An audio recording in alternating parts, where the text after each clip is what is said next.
अक्सर दोस्तों को ये इश्यूज़ आते हैं कि उनके जो ज़ेब्रा फिंचेस के पेयर हैं वो ठीक से ब्रीड नहीं करते, या उनके जो पेयर हैं उनकी ब्रीडिंग होती है, उसके बाद चिक्स जैसे ही हैच होते हैं उनके चिक्स की डेथ हो जाती है। तो इशू आप ये किस तरह रिज़ॉल्व कर सकते हैं और क्या तरीके आपको अपनाने पड़ेंगे या किन स्टेप्स को फॉलो करके आप इस चीज़ को अवॉइड कर सकते हैं, उस चीज़ के ऊपर आज मैं डिटेल से डिस्कशन करूँगा। तो फ़र्स्ट ऑफ़ ऑल मैं बात करना चाहूँगा कि आप जब परचेजिंग करते हैं ज़ेब्रा फिंचेस के पेड़ की, तो ये बहुत ज़्यादा डिपेंड करती है कि आपकी जो परचेजिंग है वो ऑथेंटिक पर्सन से होनी चाहिए। अगर तो प्रेफर मैं यही करूँगा आपको कि आपने जब भी परचेजिंग करनी है ज़ेब्रा फिंचेस की, तो आप किसी ऐसे शख्स से परचेजिंग करें जो कि घर में ब्रीड करवा रहा है। आप शॉप से भी जाके परचेज़ कर सकते हैं, लेकिन ज़्यादा केसेस में ऐसे ही होता है कि जिन लोगों के जो पेड़ हैं उनमें कोई इशू होता है या उनकी ब्रीड की एज ख़त्म हो गई हो, कोई तब भी आके शॉप पे सेल कर सकता है, या उसमें ब्रीड के हवाले से कोई इशू हो या उसके बर्ड का कोई बीमारी हो, तब भी वो कोई आके आप सेल कर सकते हैं शॉप पे आके। और वही बर्ड जब आप परचेज़ कर लेंगे तो ऑब्वियसली आपको वो रिज़ल्ट नहीं देगा। तो इसका बेहतर हल यही है कि आप लोकली किसी भी अपने नियर बाय कोई भी ऐसा अगर शख्स है जिसने घर पे बर्ड्स रखे हुए हैं, तो आप उनसे जाके परचेज़ कर सकते हैं। एक तो इसमें आपको ये भी श्योरिटी हो जाएगी कि जिस बंदे ने घर पे ब्रीड ली है तो ये ब्रीडर पे ही सेल कर रहा है, और आपके पास एक प्रूफ होता है कि इस बंदे के पास एक प्रॉपर कॉलोनी है या उसने घर में कोई 5-6 पेड़ रखे हुए हैं जो कि बच्चे दे रहे हैं, तो आप वहाँ से जाके परचेज़ कर सकते हैं। ये सबसे बेस्ट तरीका है। इसके अलावा सबसे ज़्यादा जो चीज़ डिपेंड करती है वो आपका केज और पेयरिंग किस तरीके से आपने करवानी है। तो जब भी आप एक पेड़ लगाया पेड़ लिया है तो बहुत ज़्यादा अच्छी बात है, लेकिन अगर आपने पेड़ बनवाया है यानी कि आपने जो नर और मादा लिए हैं उनका पेड़ नहीं लगा हुआ, तो केज की सिलेक्शन सिंगल पेड़ के लिए इतनी होनी चाहिए कि वो आसानी से बीच में फ्लाई कर सकें। इतना ज़्यादा छोटा भी नहीं चाहिए, ज़्यादा बड़ा भी नहीं चाहिए, उनके केज के साइज़ नॉर्मल होना चाहिए ताकि वो ज़्यादा देर एक दूसरे के साथ बैठ सके, एक दूसरे को वो नज़र आए। और आपने फिल वक्त वहाँ पर नेस्टिंग के लिए कोई बॉक्स नहीं लगाना, ना ही कोई मटकी लगानी है। 1-2 दिन के लिए आप उन्हें फिल वक्त वहाँ पर छोड़ दें, क्योंकि आपको मालूम है कि जब जानवर किसी नई जगह पे जाता है तो थोड़ा सा स्ट्रेस में होता है। उस माहौल में एडजस्ट होने के लिए उसको 15 दिन से 1 महीने का टाइम चाहिए होता है। जब आपका जो बर्ड है वो उस माहौल में एडजस्ट हो जाएगा, तब आपने उसको मटका या नेस्ट बॉक्स अगर लगा के देना है। फिर उसके बाद आपने उन्हें नेस्टिंग मटेरियल भी प्रोवाइड करना है।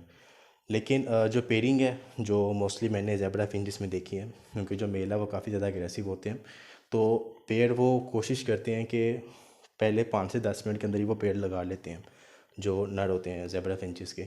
लेकिन फिर भी आपने उन्हें 15 दिन का मिनिमम टाइम देना है। जब वो आपके माहौल में प्रॉपर एडजस्ट हो जाएंगे, देन आपने उन्हें मटका लगा देना है या नेस्टिंग बॉक्स दे देना है और मटेरियल दे देना है नेस्ट का। तो उसमें जब वो अपनी नेस्टिंग कंप्लीट करेंगे तो उसके तकरीबन 7 से 10 दिन के अंदर अंडे देना वो स्टार्ट कर देते हैं। लेकिन यहाँ पर बहुत ज़्यादा चीज़ डिपेंड करती है, चाहे वो ज़ेब्रा फिंचेस हैं, चाहे वो बजीज़ हैं, चाहे वो लेपर्ड हैं। जब तक आप उन्हें इन्वायरमेंट नहीं देंगे, उन्हें प्रॉपर प्राइवेसी नहीं मिलेगी, वो कभी भी आपके पास ब्रीड नहीं करेंगे। यहाँ पर मैं थोड़ी सी कन्फ्यूजन क्लियर कर देता हूँ। अक्सर वर्ड यूज़ होता है ब्रीडिंग फार्मूला, कि ये चीज़ मैं अपने बर्ड्स को खिलाऊंगा तो वो ब्रीड करना स्टार्ट कर देंगे। ऐसा बिल्कुल भी नहीं है। अगर तो आप उन्हें ब्रीडिंग फार्मूला दे रहे हैं लेकिन आपके पास वो प्रॉपर इन्वायरमेंट नहीं है, बर्ड आपके माहौल में एडजस्ट नहीं है, तो वो कभी भी आपके पास ब्रीड नहीं करेगा। ये मेरा पर्सनल एक्सपीरियंस है। तो मैं आपको गाइड यही करूँगा कि आपने जब भी एक पेड़ रखना है अपने पास या एक से ज़्यादा पेड़ हैं आपके पास, तो आप उन्हें किसी ऐसी जगह पे शिफ्ट करें जहाँ पर किसी का आना जाना ना हो। मैं आपको प्रेफर यही करूँगा कि आप उनका अगर सेटअप लगाना चाहते हैं तो वो छत पे रखें। छत पे ये है कि उन्हें एक प्रॉपर लाइट मिलेगी, और इसके अलावा वहाँ पर कोई उन्हें तंग करने वाला नहीं है। आपके जो बर्ड हैं वो फ्रीली वहाँ पर एडजस्ट हो जाएंगे और उसके बाद ब्रीड अच्छी करेंगे। इनकी जो डाइट है, डाइट के अंदर इसमें आप जो बड़ी कंगनी खाते हैं शौक से, आपने इन्हें यह प्रोवाइड करनी है। पानी आप इन्हें घर का साफ़ पानी दें। अगर आपकी टंकी में पानी ज़्यादा गंदा नहीं तो आप टंकी का पानी भी यूज़ करवा सकते हैं, लेकिन प्रेफरेबल यही है कि आप उन्हें जो घर का पीने वाला पानी है जो कि आप फ़िल्टर वाटर यूज़ करते हैं, इन्हें वही यूज़ करवाएं। और अगर आपने इनसे अच्छी ब्रीड लेनी है तो जब आप इन्हें अपने घर में परचेज़ करके लाते हैं तो तभी से ही आप इनको अच्छी खुराक दें, क्योंकि जो ब्रीडिंग फार्मूला है उसका मकसद सिर्फ आपके बर्ड को फिज़िकली प्रिपेयर करना होता है अच्छी ब्रीड के लिए। क्योंकि जब उसके अंदर वाइटामिन कंप्लीट होंगे, कैल्शियम कंप्लीट होगा, तो ओबियसली वो ब्रीड भी अच्छी करेगा, उसके एग्स फर्टाइल भी होंगे और आगे जो चिक्स निकलेंगे वो भी हेल्दी होंगे। ठीक है। तो जो breeding formula basically multi vitamin और कैल्शियम है, इसका काम सिर्फ आपके बर्ड्स की हेल्थ को ठीक रखना है, जो चिक्स निकलेंगे उनकी हेल्थ को कंट्रोल करना है, और आपकी बर्ड की जो ब्रीडिंग प्रोग्रेस है यानी कि इनकी जो फर्टाइलिटी जो है उसको वो इम्प्रूव करते हैं। कि ऐसा नहीं कि अगर 4 अंडे दिए हैं तो उनमें से 3 अनफर्टाइल, ऐसा नहीं होता। मतलब कि अगर आपने मल्टीविटामिन यूज़ करवा रहे हैं तो उसमें ऑब्वियसली 5 में से 4 अंडे फर्टाइल ज़रूर होते हैं, कई बार 5 के 5 भी फर्टाइल होते हैं।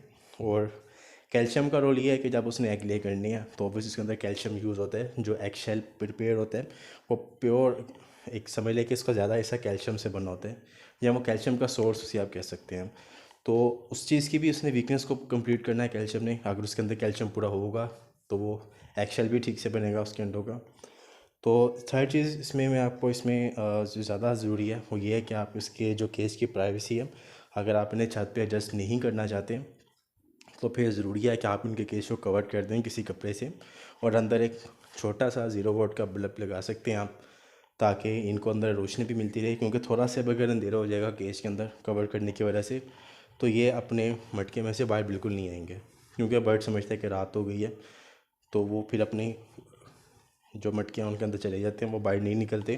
क्योंकि जो ज़ेब्रा फिंचेस है इसकी नेचर है, शाम के बाद जब थोड़ा सा अंधेरा होना स्टार्ट हो जाता है तो फिर ये अपने नेस्टिंग बॉक्स में चले जाते हैं, फिर ये बाहर नहीं निकलते जब तक प्रॉपर लाइट नहीं आ जाती। तो आपने इन्हें एक तो 0 वाट की लाइट प्रोवाइड करनी है अगर आपने केस को कवर किया हुआ है। और एक ज़्यादा चीज़ जो इसमें सबसे ज़्यादा डिपेंड करती है वो ये है कि आपने इनको जो डाइट है उसको प्रॉपर फॉलो करना है। आपने अगर इनको दाना, कोशिश करें कि दिन में 2 बार इनका दाना साफ़ करें।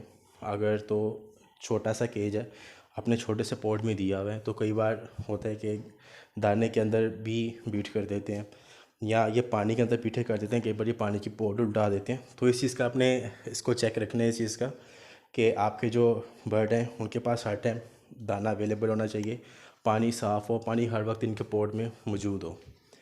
उसके बाद जब आपके जो बर्ड्स के जो बच्चे हैं उनमें से, उनके एग्स में से बच्चे हैच हो जाते हैं, उसके बाद सबसे ज़्यादा ज़रूरी स्टेप होता है लाइट का। क्योंकि अगर तो लाइट आपके केज में प्रॉपर नहीं है तो ये अपने मटकों में से बाहर नहीं आएंगे, जैसे मैंने पहले भी बताया।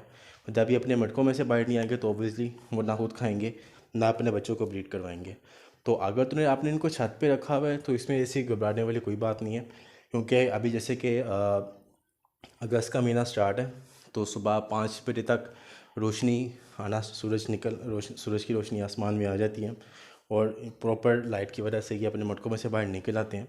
लेकिन अगर आपने घर के अंदर कहीं पर केज रखा हुआ है जहाँ पर दिन की रोशनी ठीक से नहीं पहुँच पाती, तो फिर आप कोशिश कीजिए वहाँ पर एक छोटा सी 0 वोल्ट की लाइट प्रोवाइड करें, ताकि ये अपने बच्चों को ठीक से फीड करवा सकें। क्योंकि ज़्यादा बच्चे इसी वजह से मर जाते हैं, क्योंकि प्रॉपर लाइट नहीं होती केज में।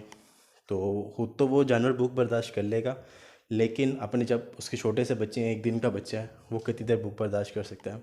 तो जब वो भूख ज़्यादा देर बर्दाश्त करेगा तो वो भूख से मर जाएगा। ये मेरे साथ ऐसा होता रहा। तो ये चीज़ मैं आपको पर्सनली गाइड करूँगा कि अगर आपने घर के अंदर केज में रखे हुए हैं तो फिर आप इन्हें छोटी लाइट ज़रूर प्रोवाइड करें। अगर छत पे है तो उसमें इशू वाली कोई बात नहीं है। उसके बाद जब आपके बच्चे थोड़े से बड़े होना शुरू हो जाते हैं, जैसे कि 15 दिन के हो गए हैं, 20 दिन के हो गए हैं, तो उसके बाद ये जो पेरेंट्स हैं अपने बच्चों को फ़ीड करवाना बंद कर देते हैं। उसके बाद ये अपने बच्चों को ज़्यादातर मारना भी शुरू कर देते हैं। क्योंकि जो बर्ड की ज़ेब्रा फिंचेस की नेचर ऐसी है, ये इनको जब फ़ीड नहीं करवाएंगे तो ओबियसली जो बच्चे हैं वो दोबारा बॉक्स में जाने की कोशिश करेंगे। कई बार जब नर है वो ज़्यादा एग्रेसिव हो जाता है, वो बच्चों को मटके में नहीं आने देता। कहीं ना कहीं उसका दोबारा ब्रीड की तरफ माइंड जा रहा होता है, या कई बार ये बर्ड की नेचर है कि वो उनको सेल्फ पे लाना चाह रहे होते हैं कि अब वो खुद से दाना खाएं। तो इस दौरान आप कोशिश करें कि बच्चों को आप अलग कर दें इनके पेरेंट्स से। अगर तो आपने छोटा सा केज रखा हुआ है, कॉलोनी की थोड़ी कंडीशन थोड़ी सी अलग होती है, क्योंकि जब एक केज है छोटा तो उसके अंदर फिर ये उन्हें हो सकता है मारेंगे। अक्सर मैंने ऐसा होता भी देखा है कि जो पेरेंट्स हैं वो जैसे ही बच्चे सेल्फ होना स्टार्ट होते हैं या सेल्फ पे आने वाले होते हैं तो वो उनको मारते हैं, स्टिक पे नहीं बैठने देते, अपने नेस्टिंग के पास नहीं जाने देते। तो इसमें कोशिश करें कि आप बच्चों को अलग कर दें। अगर तो कॉलोनी है तो एक मटका एक्स्ट्रा लगा दें नेस्टिंग डाल के, ताकि जो बच्चे हैं वो उनकी जो मटकी है वो अलग रहे, पेरेंट्स की मटकी अलग रहे। तो ये चंद चीज़ें हैं जो बहुत ज़्यादा मैटर करती है अच्छी ब्रीडिंग के लिए। तो मुझे उम्मीद है काफ़ी ज़्यादा मैंने इसमें डिटेल में थोड़ा सा वीडियो काफ़ी ज़्यादा लंबी हो गई है, लेकिन मेरी कोशिश पूरी है कि अपने एक्सपीरियंस की बेस पे जो चीज़ें मैंने फेस की हैं ब्रीड को लेके, या जो चीज़ें मैं बता सकता था आपको वो मैंने इसमें गाइड की, और मुझे पूरी उम्मीद है कि आपको वीडियो में कुछ ना कुछ सीखने को ज़रूर मिला होगा। तो वीडियो अगर आपको अच्छी लगी है तो उसको लाइक करें, और कमेंट में अपनी राय मुझे ज़रूर बताएं कि इसमें क्या चीज़ मैंने मिस किया। अगर कोई चीज़ मुझसे गलत भी कम्युनिकेट हो गई है तो आप तब भी अपनी राय मुझे बता सकते हैं। Thank you. अल्लाह हाफ़िज़।